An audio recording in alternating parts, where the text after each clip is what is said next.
Due to its non-Arabic origins, copyist errors have entered in the Quran. This could be understood if it is realized that the Quran was first written in a language that was an early, what can only be described as a pseudo-Arabic language, primarily from Syriac, a point that still remains today, which is why many words are meaningless within the Arabic language and needs commentaries to explain them. The problem is exacerbated as the Quran that is available today was not copied in its exact form from the original manuscripts. The copyist added words, letters, and deletions to try and make sense of a word or a sentence due to its obscurity. For example, in Quran 268, the word tu'marun is found, which in Arabic means you have ordered. In the original script of the Quran, the Hamza symbol is missing, shown here by the red arrow. It serves as a grammatical function representing a glossal stop, without which a rendering of its pronunciation could be tumrun. This is a Syriac word for you say. In Quran 278, there is the word amani, meaning wishful thinking. However, in the original script, there is no alif letter after the letter mim, indicated here by a red arrow, which will render the pronunciation as amni, a Syriac word that means profession. In Quran 283, it says ihsana, which means good, but in the original script the alif letter is missing, indicated here by the red arrow, which could render one of its pronunciation as hasana, which in Syriac means strong. In Quran 2102, there is the word yu'alliman, which means they teach. In the original script, the alif letter is missing, indicated here by a red arrow, so the word could be read as yulmin, which in Syriac means forever. In Quran 2124, there is the word imama, which means leader. In the original script, there is no alif letter, indicated here by red arrows, so the word could be pronounced as imamu, which also means leader in Syriac. In Quran 519, the word shay'in appears, which means everything. In the original script, there is no hamza symbol, again indicated here by a red arrow, so the pronunciation is shay, which means great honor in Syriac. In Quran 2110, the words salat and zakat are mentioned. These are words that occur in many places throughout the Quran. In Arabic, both these words have a silent vowel, in that they are not pronounced, indicated by the red arrow. In Syriac, the waw letter is pronounced, so that the pronunciation becomes salut and zakut, the latter of which means someone who has no judgment on them. In Quran 2115, the word wasi', which means wide, occurs. In the original script, there is no lengthening called med, indicated by the red arrow. Therefore, the word would be read as wasi', which means time in Syriac. The pattern here is that the addition or deletion of a letter, or adding a grammatical symbol, or lengthening of a sound can change a supposed Arabic word into a Syriac word. This is important as the Arabic language was still evolving from Syriac and other related languages at the time the Quran was being written. Even if it is argued that these Syriac words make less sense than the current Arabic words, this is because the current meanings were made to fit into the newly formed Arabic language and the Quran. Also, to add or delete letters is changing text from the original Quranic manuscript, something that Allah condemns the Jews and Christians as doing to their own books in Quran 275. And Quran 279 ends by saying, quote, "So woe to those who write the scripture with their own hands, then say, this is from Allah, in order to exchange it for a small price. Woe to them for what their hands have written, and woe to them for what they earn." End quote. At times, there were clear copyist errors that has made itself into the Quran of today, which over 1 billion Muslims recite and accept as the word of Allah. The original manuscripts were not very easy to read or understand. Human errors do occur, and this was not rectified and then entered into the standardized Quran of today. The manuscript that was used was from the Topkapi Quran housed in Turkey. As an example, Quran 38:16 has the word qittana, which is a non-Arabic word, therefore meaningless in the Arabic language. It requires commentaries for clarification. Why the word qittana came into the Quran could be understood if the original Quranic script is analyzed. So by analyzing the word's shape, a better fit would be the word faslana, which means our judgment, or fassalna, which means we have explained. As the original Quranic script had no dots or vowelization, the words qittana and fassalna look very similar. The word qittana does not occur in the Quran except this once, whereas the other words occur numerous times and also in the context of judgment. For example, in Quran 698. How the error could have occurred is when the word fassalna is seen in the original script. The same word can easily be rendered as qittana due to how similar it looks without any diacritics as the original Quran was written in. Below on the top right is the word qittana with diacritics, and to its right is faslana, which can also be read fassalna. On the bottom right is the word qittana with no diacritics, and to its right is faslana or fassalna with no diacritics. The words look identical, and it is easy to see how a copyist error could occur. A more obvious copyist error can be seen in Quran 21:98, where a meaningless word in Arabic, hasab, is found. With the aid of commentaries, it is translated as firewood, but the actual word in Arabic for firewood is hatab. The error is similar to the previous examples of when the original script was miscopied due to how these words look so similar in the original script. Even Muhammad's companion Ikramah had to explain that hasab actually means hatab. So too does Muhammad's cousin Ibn Abbas, who explained hasab to mean tree, in other words, wood.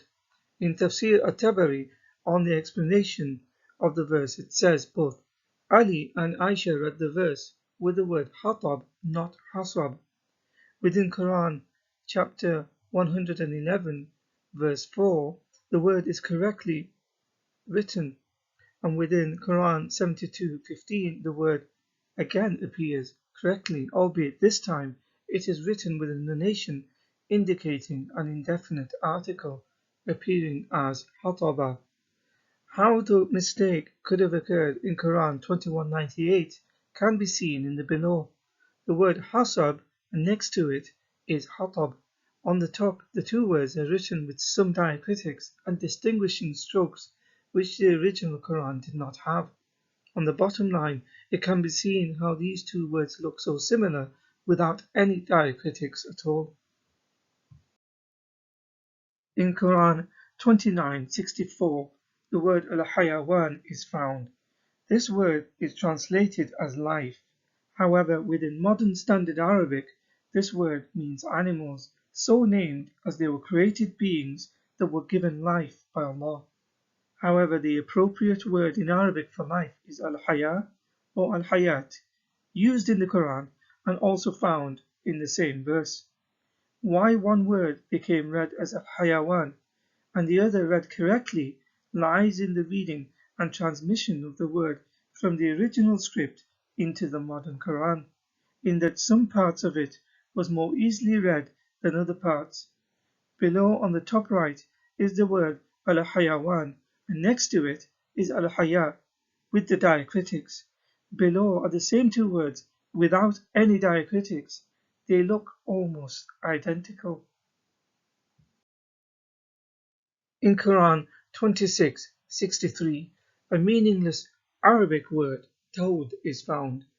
With the aid of commentaries, it is translated as mountain due to its similarity to another word found in the Quran, chapter 52, called Tur, a word that occurs also in Quran 95:2 and other places. This word means mountain in the Syriac language. The Arabic word for mountain is Jabal. This is clear evidence that the Quran contains Syriac words. Nonetheless, the words Tawd and Tur difference is due to only one letter misplacement. The mistake occurred because in the original script, the final letter Dal and Ra look very similar in the handwritten original script. A slight over or under curvature or inability to differentiate the two letters because of years of ink corrosion can render one letter to look like another, especially when they are so similar looking. Below on the right is the word Tawd, and next to it is the word Tur without the diacritics. In Quran 24:27, the word Tasta'nisu occurs, an obscure word that is translated as ascertain, welcome, or ask permission. However, within the same chapter, verse 59, the verb form is correctly copied to mean ask permission, فَلْيَسْتَأْذِنُوا. In Tafsir at-Tabari, commentary of the verse, even Ibn Abbas says it should be read tasta'zinu and not tasta'nisu, as it is incorrectly read in the Quran today. Notable reciter and scholar Al-Amash read the verse as tasta'zinu, not the current rendering of tasta'nisu. So did Al-Qatada and others. Ibn Kathir says in his commentary of the verse that Ibn Mas'ud in his Quran also read it as tasta'zinu. On the bottom top right is the word tasta'nisu, and next to it is tasta'zinu with diacritics.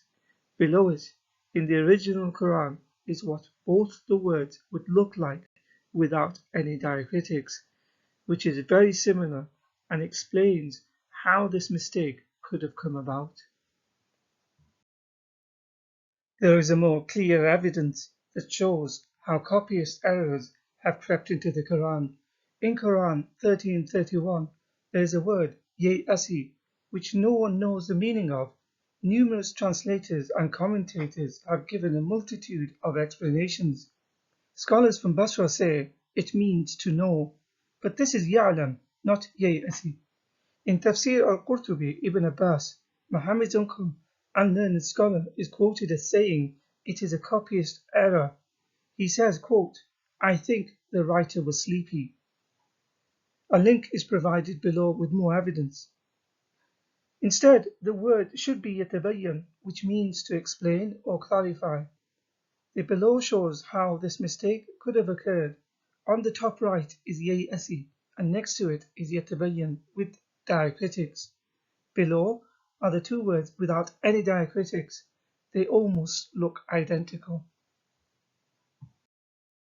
In Quran 37:78, the verse talks about Noah and how Allah blessed him.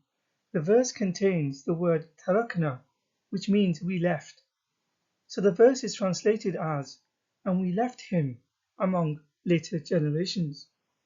The verse does not make sense unless it is forced into a meaning.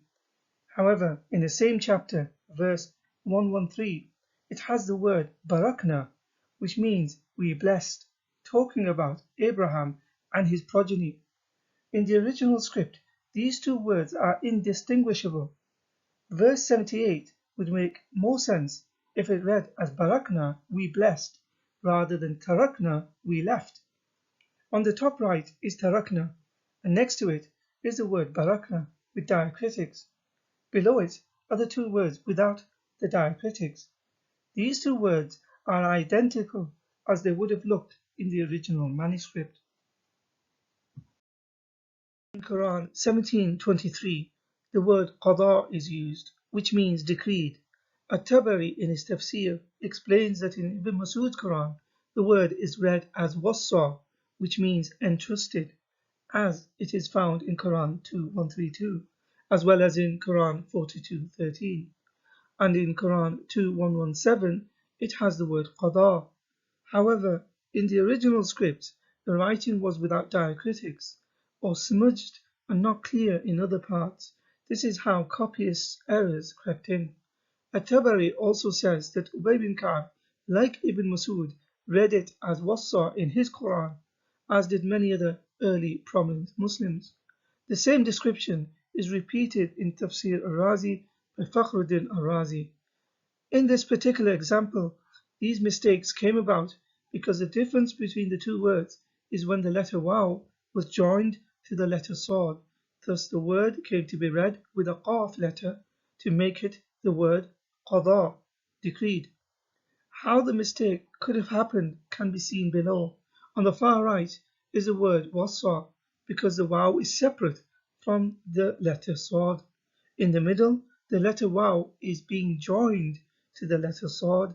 On the left, the letter waw now becomes the letter qaf, which makes the word qada by way of the waw joining onto the letter sad completely. In Quran 34:3, the word ya'zubu is found, a word that is repeated in verse 1061. However, the word is not Arabic in meaning, therefore no one knows the actual meaning of the word except to speculate. Commentaries are required to explain it. For example, in At-Tabari, Ibn Abbas explains it to mean absent. A better fit, a more common word in Arabic to fit Ibn Abbas's translation would be yaghrubu, which can mean disappear, a word that occurs numerous times in the Quran. For example, in Quran 1886, it appears in the feminine form to mean setting or disappear in the context of the sun disappearing from view or setting. Below are the similarities of the words. On the top right is ya'zubu, and next to it is yaghrubu with diacritics. Below, the two words are identical without any diacritics, as it would have appeared in the original Quranic manuscript from which all modern Qurans come from. In conclusion, various errors have crept into the Quran due to copyist errors, which are still recited by today's Muslims. Some of the errors are due to misunderstanding the Syriac when the Quran was being formed into Arabic, or the inability to differentiate letters or non-diligence on the part of the scribe. Commentaries were required to explain words of non-Arabic or obscure origin. Companions of Muhammad and senior classical scholars read certain words differently and admitted that there were words of non-Arabic or obscure origin. Companions of Muhammad and senior classical scholars admitted that there were mistakes contained in the Quran depending on whose Quran they were referring to. Despite criticizing other religions, primarily Jews and Christians, for having changed or altered their books, the Quran in the hands of the Muslims today shows evidence of tampering and altering. As a result, mistakes have crept in, albeit read and believed by Muslims as a divine holy text.